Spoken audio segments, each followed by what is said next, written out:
How long, O Lord? How long, O Lord?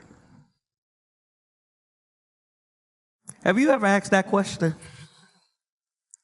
How long, O Lord? Have you ever been there? You know what it's like to ask that question? You asking some version of it now even?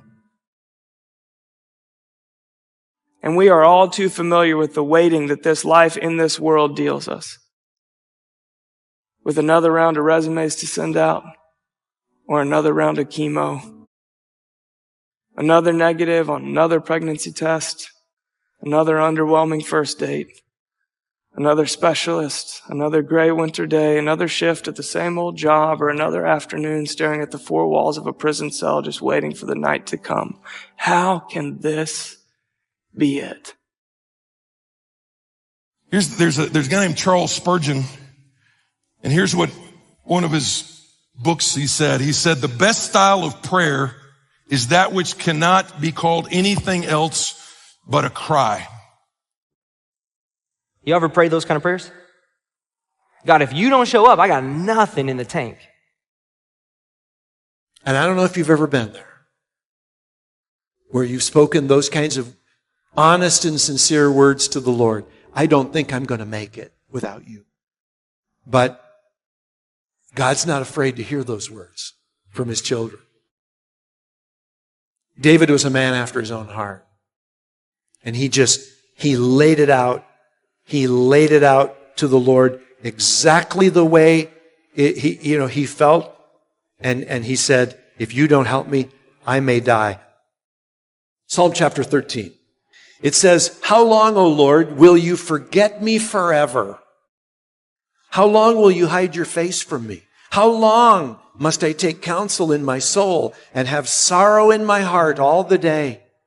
How long shall my enemy be exalted over me? Consider and answer me, O Lord my God. Light up my eyes, lest I sleep the sleep of death.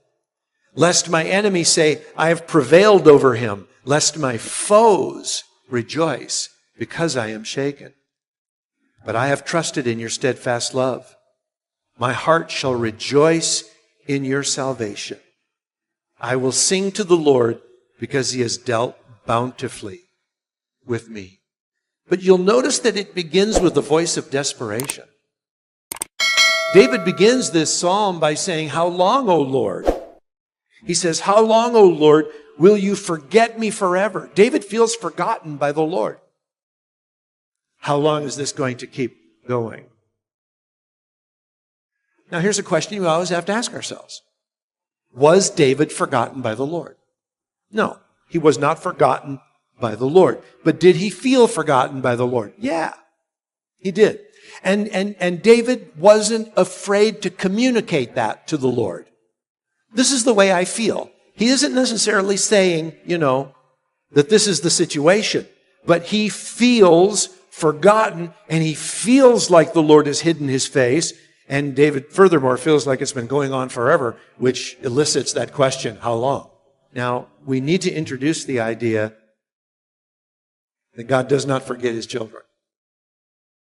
God cannot forget his children. He said so. Let me show you Isaiah chapter 49.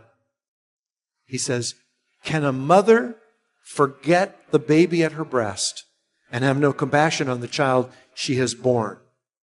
And then he goes on to say, though she may forget, in other words, in some extreme and extraordinary circumstances, although she may forget, yet, he says, I will not forget you. I was speaking about preachers. Another preacher said to me who was in a hard spot, he said, I know that God put me here. I just wonder if he remembers where he put me. God knows where you are. The very hairs of your head are numbered. Now, keeping in mind how David started this psalm, and you saw how desperate it was. How long, O Lord, will you forget me forever? Check out these last couple of verses. But I have trusted. Notice that's past tense.